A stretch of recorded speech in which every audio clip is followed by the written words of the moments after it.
Shout out to this fan for coming up with the idea to this video. If you have any cool ideas for a future video, let me know in the comments below. I may just give you a shout out.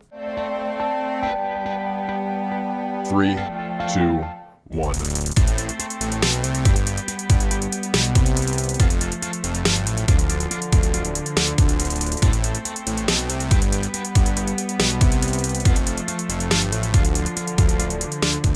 What's up, my Net Soldiers? I am the Net Alliance, and today we're asked the question, what if Mace Windu killed Count Dooku in the arena in Star Wars Episode 2? But before we begin, if you enjoy this theory and you'd like to see more, make sure to click that card at the top of the screen or wait till the end of the video. There will be a link to my Net Theory playlist. Also, if you're a subscriber of mine, make sure to hit that bell button underneath this video so you can get my videos first. But without further ado, let's begin. We are in the Geonosis Arena as the Jedi Strike Team becomes surrounded by the sea of droids. Count Dooku calls for the droids to hold their fire. Dooku and Mace Windu have a brief discussion that soon escalates. Now, it is finished. The old Count claimed. Surrender, and your lives will be spared. Mace Windu stared the former Jedi down. We will not be hostages to be bartered, Dooku.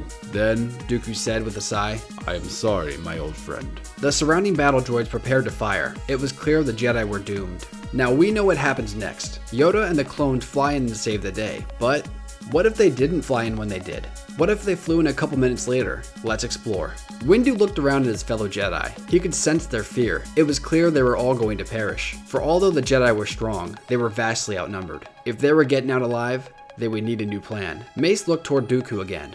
What's the matter, Dooku? Are you afraid to come down here and face me alone? The Jedi's comment made Dooku smile. If you truly believe your pitiful threat is going to distract me, you are sorely mistaken. What's the matter?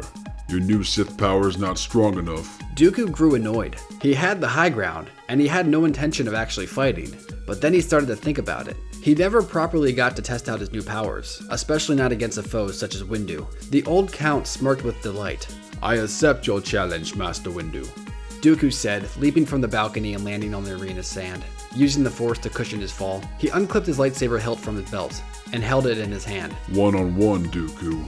No droids. Of course, Master Jedi, Dooku said, signaling to Windu's surrounding knights and masters. I will expect no interference from your fellow Jedi. Mace Windu told his warriors to stand down and to not interfere. Dooku ignited his crimson red lightsaber. Windu had to admit, seeing a red lightsaber still gave him the shivers. However, he had to do what needed to be done. Master Windu and Count Dooku engaged in combat. Both were so skilled with the lightsaber, it looked as though they weren't even trying, but they were both in the toughest fight of their lives, on both a physical and an emotional level. For Dooku and Windu were once allies in the Jedi Order. In fact, in Mace Windu's youth, he actually looked up to Dooku for his power and skill. But today, these two old friends are now enemies, and only one is leaving the arena alive. After a few minutes of combat, both warriors paused for a moment, regaining their strength. This does not have to be messy, Dooku said. Surrender.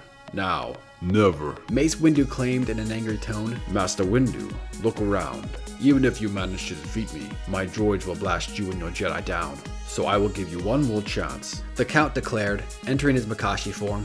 What is your answer? Mace Windu looked back at Kenobi, then to Coyote-Mundi. If he were to win, he would need to use his trump card. Kenobi and Mundi read on Windu's face. He was about to enter his 7th form of lightsaber dueling. This form was called Vapad form. The Vapad form was very dangerous, but extremely effective against dark side users. Vapad allows the user to feed off the opponent's dark side energy and become stronger from it. However, if this technique is done wrong, it could turn the user to the dark side. But Master Windu had used this plenty of times before, and only in moments where it was absolutely necessary. And unfortunately, this was one of those moments. Your answer, Master Windu. Windu entered his Vapad stance. Here's my answer. Mace and Dooku began to clash blades again. It was clear to the Count that something has changed. He could feel himself becoming weaker, and Windu getting stronger. It was then he knew. It was now or never. Enough games, Dooku claimed, using the Force to fly over Windu and deliver a slash upon his right arm. As Dooku landed, he released a massive wave of Force lightning, shocking Windu to the ground. The Jedi looked on in horror as their leader was about to die right before their very eyes. Windu got to his knees as Dooku delivered a slash across his back, causing Mace to shriek in pain. Dooku brought his blade to Windu's neck.